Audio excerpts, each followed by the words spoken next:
Hello everyone, I am नवीन कुमार और यहाँ पर एक कंपनी हमें देखने को मिल रही है जो कि है आईसीआईसीआई का म्यूचुअल फंड का जो काम करने वाली एक ब्रांच है, मतलब एक कंपनी है।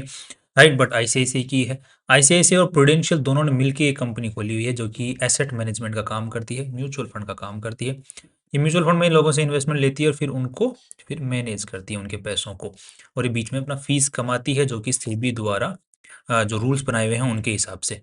इस कंपनी का जो है आईपीओ आ रहा है 12 से 16 दिसंबर के बीच में। 1,07,000 करोड़ रुपए की इस कंपनी ने खुद की वैल्यू लगाई है। काफी अच्छी खासी वैल्यू लगाई है। कंपनी जो पैसे उठा रही है 10,600 करोड़ रुपए उठा रही है। 10,600।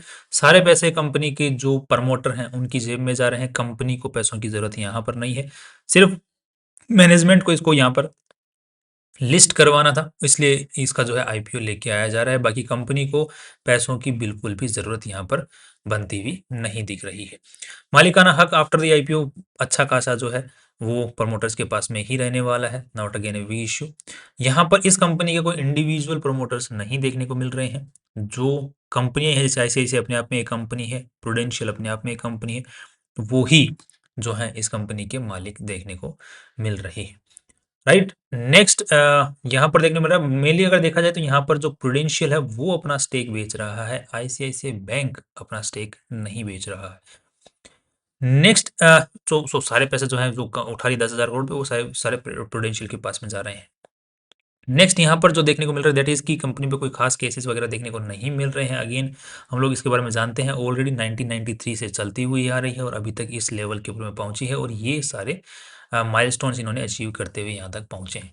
राइट, अब आज के दिन अगर देखा जाए तो आईसीआईसीआई, एचडीएफसी, एसबीआई, यही 3-4 बड़े नाम हैं जो कि इस इंडस्ट्री में काम करते हैं और जिनका बैंकिंग से भी काम रिलेटेड है, काम है, और साथ में ही ईयूएम का भी बहुत बड़ा काम इनको देखने को मिलता है। सो इनका जो हम कंपैरिजन है, हम इस कंपनी को आज अगर इवेल्युएट करते हैं तो वो कंपैरिजन बेसिस पे करेंगे कि आज जो वैल्यू लगाई गई है वो कुछ जूस वहां पर हमारे लिए इन्वेस्टर्स के लिए छोड़ा है लिस्टिंग गेन के लिए, या फिर शॉर्ट टर्म ऊपर जाने के लिए, या फिर लॉन्ग टर्म में किस तरीके से गेम चल के आ सकता है। तो अब लॉन्ग टर्म का तो हमें पता है कि एएमसी इंडस्ट्री की चांदी है लॉन्ग टर्म के अंदर में। ऑलरेडी वो जो चीज़ें हैं और पी रेशियो इस इन एएमसी कंपनीज का 30-40 के आसपास में चल रहा है मैक्सिमम सारी कंपनियों का। तो फ्यूचर अच्छा है। पी रेशियो ऑलरेडी अच्छा हाई के ऊपर में ही चल रहा है, दैट्स अगेन ओके। एंड साथ में अब देख लेते हैं कि प्राइवेट सेक्टर के अंदर जो बैंक भी हैं और ये काम भी कर रही हैं, एएमसी वाला मेनली, वो किस तरीके से कंपैरिजन के लिए हिसाब से हमें थोड़ा देखना पड़ेगा यहाँ पे। तो यहाँ पर सीधा चलते हैं अपने बैलेंस शीट के अंदर में। तो ये कंपनी में टोटल मिला के आज के दिन जो बैलेंस शीट की जो साइज है वो है 4,800 करोड़ के आसपास में। राइट, और यही चीज अगर हम लोग एचडीएफसी के साथ में चेक करने की कोशिश करते हैं तो इसकी बैलेंस शीट की साइज है 8,400 करोड़ के आसपास है। सो बैलेंस शीट की जो साइज है वो लगभग 70-80% ज्यादा है इसके पास में। निपो इंडिया को अगर हम लोग चेक करते हैं तो ये खैर बैंकिंग नहीं है बट स्टिल एएमसी के अंदर में, तो इनके साथ भी थोड़ा सा हम कंपेरिजन करके देख लेते हैं। तो इनके साथ में भी आईसीआईसी बैंक के हिसाब से इसके पास में भी बैलेंस शीट की साइज है। इसकी साइज भी बैलेंस शीट जो है आईसीआईसी के बराबर के आसपास की है, और इसकी जो बैलेंस शीट है वो आईसीआईसी की थोड़ा ऊपर है। कैरना रेबेको जिसका अभी रिसेंट में ही आईपीओ आया है, इसकी जो बैलेंस शीट है वो 751 करोड़ रुपए की। तो कैनरा रेबेको भी को हम लोग चेक कर सकते हैं बिकॉज ये इसका आईपीओ अभी आया तो मार्केट ने इसको जो वैल्यू दे रखी है वो लगभग 29 का पी रेशियो के ऊपर में दे रखी है। बट कैनरा जो है वो एक पब्लिक बैंक है, और कैनरा बैंक जो है वो ऑलरेडी पब्लिक बैंक होते हुए उसका जो पी रेशियो, बैंक का जो पी रेशियो है वो लगभग 6 के आसपास में चल रहा है। तो मार्केट ने उसको जो बैंक को ही ज्यादा वैल्यू नहीं दे रखी, तो एएमसी बिजनेस को भी नॉर्मलाइज वैल्यू ही दे रखी है। दो अच्छा कमाई कर रही है कैनरा रेबेको बैंक भी, बट हमारा जो कंपैरिजन मेनली जो रहेगा वो एचडीएफसी बैंक के साथ में रहेगा बिकॉज अल्टीमेटली दोनों ही बैंकें जो हैं इस इंडस्ट्री को, जो बैंकिंग इंडस्ट्री हो चाहे फिर दूसरी इंडस्ट्रीज हो, बहुत ही सीवियर कंपटीशन इन इन दोनों बैंकों के बीच में चलता है। राइट, तो आज के दिन जो एचडीएफसी बैंक की जो एएमसी है इसका जो चल रहा है वो 40 का पी रेशियो देखने को मिल रहा है, और जो ये आईपीओ लेके आ रही है आईसीआईसीआई इसका जो पी रेशियो देखने को मिल रहा है कमाई के हिसाब से, जो लेटेस्ट डेटा है लास्ट ईयर का उसके हिसाब से देखने को मिल रहा है। सितंबर सितंबर के हिसाब से अगर यहाँ पे देखा जाए तो 1600 करोड़ तो लगभग, और पिछले साल का है यहाँ पे 2600 करोड़। सो अल्टीमेटली अगर देखा जाए तो हम लोग प्रोजेक्शन वाइज यहाँ पर चेक करने की कोशिश करेंगे। तो 1600 करोड़, 1600 करोड़ का डबल करते हैं तो लगभग 3200 करोड़ और 1,06,000 करोड़ रुपए की वैल्यू लगाई है। राइट, वो यहाँ पर हो गया 3200। तो लगभग 33 का पी रेशियो देखने को मिलता है। अब थोड़ा सा हम एचडीएफसी को भी देख लेते हैं कि उसका पी रेशियो क्या देखने को मिलता है। ये जो टीटीएम बेसिस पे पी रेशियो है, हमें थोड़ा सा देखना पड़ेगा इसका भी प्रोजेक्शन बेसिस के ऊपर में। तो यहाँ पर है 748, यहाँ पर 718, तो लगभग 714, सो लगभग ये देख लो 1450 रुपए के आसपास में बनता है। 1450 को हो गया तो 2800 2900 रुपये। सो 2900 के हिसाब से अगर देखा जाए, राइट, तो 1,10,000, 1,10,000 का 2900, तो ये पी रेशियो निकल के आया 38 का। सो कमाई वाइज अगर देखा जाए पी रेशियो वाइज, तो थोड़ा बहुत हमारे लिए जो ऊपर जाने का जूस यहाँ पर छोड़ा है, उसका 33 का है, इसका 38 का है। सो अगेन थोड़ा सा जूस है। अब थोड़ा सा देख लेते हैं कि मार्केट ने इसको 40 का पी रेशियो देख मिल मिल दे रखा है, तो क्या आईसीआईसीआई को भी 40 का पी रेशियो देगा?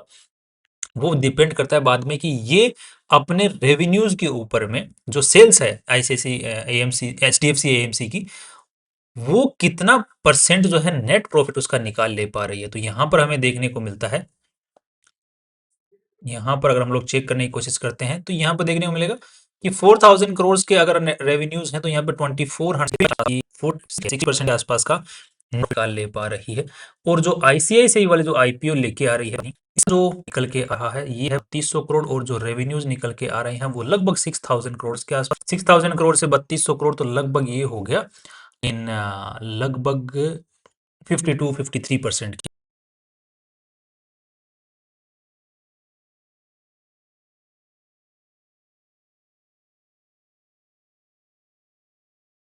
आसपास में नेट प्रॉफिट निकाल ले पा रही। सो अगेन देखा हमने कि एचडीएफसी ज्यादा नेट प्रॉफिट निकाल पा रही है रेवेन्यूज के मुकाबले, इसलिए उसको मार्केट ने पी रेशियो ज्यादा दे रखा है।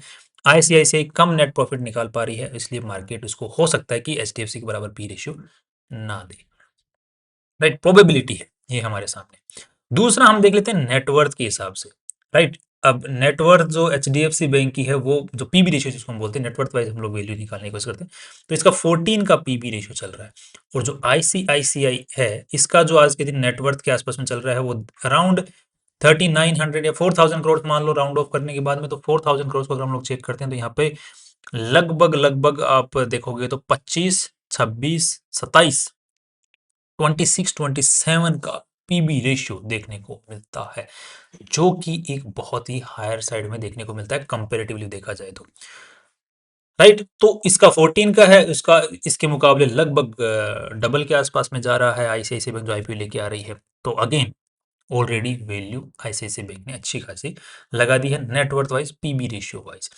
तीसरी चीज, एक और चीज हम जो चेक कर लेते हैं, that is the growth structure, कि यहाँ पर जो ग्रोथ देखने को मिल रही है इस पर्टिकुलर सेक्टर के अंदर में, इन कंपनियों के अंदर में, तो 2023 के मुकाबले यहाँ पर 2024 के अंदर 2 साल के अंदर में जो ग्रोथ देखने को मिली है वो लगभग 2400 से 4000, तो लगभग ये कितनी हो गई, 70% के आसपास में होगी। और यहाँ पर हमारे जो आईसीआईसीआई बैंक को अगर हम लोग चेक करने की कोशिश करते हैं, तो यहाँ पर जो ग्रोथ देखने को मिली है वो 2023 के 2025 के मुकाबले यहाँ पर अगेन इसमें भी उसी लेवल के आसपास की ग्रोथ देखने को मिली, 70-80% के आसपास में। तो अगेन ग्रोथ भी सेम सी ही है। बट अगेन एक चीज और है कि इस साल जो है एचडीएफसी बैंक थोड़ा सा लैगिंग करने की कोशिश कर रहा है, और यहाँ पर देखने को भी मिल रहा है टीटीएम बेसिस पे लैग कर रहा है। बट जो आईसीआईसीआई बैंक है ये लैग करती हुई नहीं दिख रही है, ये रन करती हुई दिख रही है। तो अगेन यहाँ पर अगेन जो एचडीएफसी बैंक है और आईसीआईसीआई बैंक है, दोनों के मुकाबले अगर दोनों ही पॉइंट्स को हम लोग कंसिडर करने की कोशिश करते हैं, तो अगेन बैलेंस आउट हो रहे हैं। तो अल्टीमेटली जो व्यू बन रहा है दूसरी कंपनी अगर हम लोग कंपेयर करने की कोशिश करते हैं, तो यहाँ पर देखने को मिल रहा है निप्पो इंडिया, तो इसका 39 का है। इसका भी अगर हम लोग चेक करते हैं तो 21 का है। इनके मुकाबले तो 21, 24 यूटीआई का, इसका 29 का। राइट, तो सभी के मुकाबले अगर देखा जाए तो इन्होंने ऑलरेडी पी रेशियो अच्छा खासा हाई लगा दिया, और पीबी रेशियो वाइज भी अच्छी खासी वैल्यू इन्होंने लगा ली। बिकॉज यूटीआई को देखोगे आप 3 का पीबी रेशियो है, इसका 6 का है, इसका 11 का है, और जो आईसीआईसीआई है वो लगभग कितना ऊपर लेके आ रही है, राइट, 24-25 के पीवी रेशियो पे आईपीओ लेके आ रही है। सो आई थिंक जो वैल्यूज ऑलरेडी आईपीओ के अंदर में लगाई गई है, कंपनी ने अपनी ऑलरेडी अच्छी खासी हायर साइड में लगा दी है। बट स्टिल देख लेते हैं एक बार हवा किस तरह बनाई जा रही है। तो हवा जो है 6% पॉजिटिव साइड में बनाई जा रही है अभी, बट डाउनवर्ड साइड में जा रहा है। सो आई थिंक मार्केट अगर इसको मतलब लिस्टिंग के हिसाब से अगर देखो, बिकॉज ऑफलोड अगर मार्केट में देखा जाएगा 10% से ज़्यादा की जो कंपनियां ऑफलोड नहीं कर पाती हैं उनका जो है लिस्टिंग बहुत अच्छा देखने को मिल रहा है, बट ये जो है 35% तक ऑफलोड कर पा रही है पब्लिक के ऊपर में। अगेन दैट्स अगेन तो वो अगेन ये चीज़ है। तो मार्केट को ज़्यादा फर्क मुझे लगता नहीं है कि जो चला रहे हैं मार्केट को, जो कार्टेल है, उससे ज़्यादा फर्क इससे पड़ने वाला है या फिर इसको हैंडल करने वाले हैं। बट कार्टेल में तो मेजोरिटी ऑफ द कार्टेल्स इस कंपनी के आईपीओ को लेके आ रहे हैं। सो सारा पूरा का पूरा कार्टेल ही इसको तो लेके आ रहा है। तो वो आई डोंट थिंक इनको फर्क पड़ेगा, बिकॉज 35% के आसपास ऑलरेडी ऑफलोड कर रहे हैं, बाद में उसके बाद में ऑलरेडी 1,06,000 करोड़ की वैल्यू लगाई है, तो बाद में ऑफलोड कर देंगे। तो आई डोंट थिंक यहाँ पे कुछ ज़्यादा जूस इन्वेस्टर्स के लिए तो छोड़ा गया है। हाँ, लिस्टिंग थोड़ी बहुत ऊपर नीचे हो जाए तो हो जाए, बाकी लॉन्ग टर्म शॉर्ट टर्म के हिसाब से अगर देखा जाए तो मार्केट जैसे चलेगा वैसे ही ये कंपनी परफॉर्म करने वाली है। ऑलरेडी वैल्यू अच्छी खासी लगा ली है।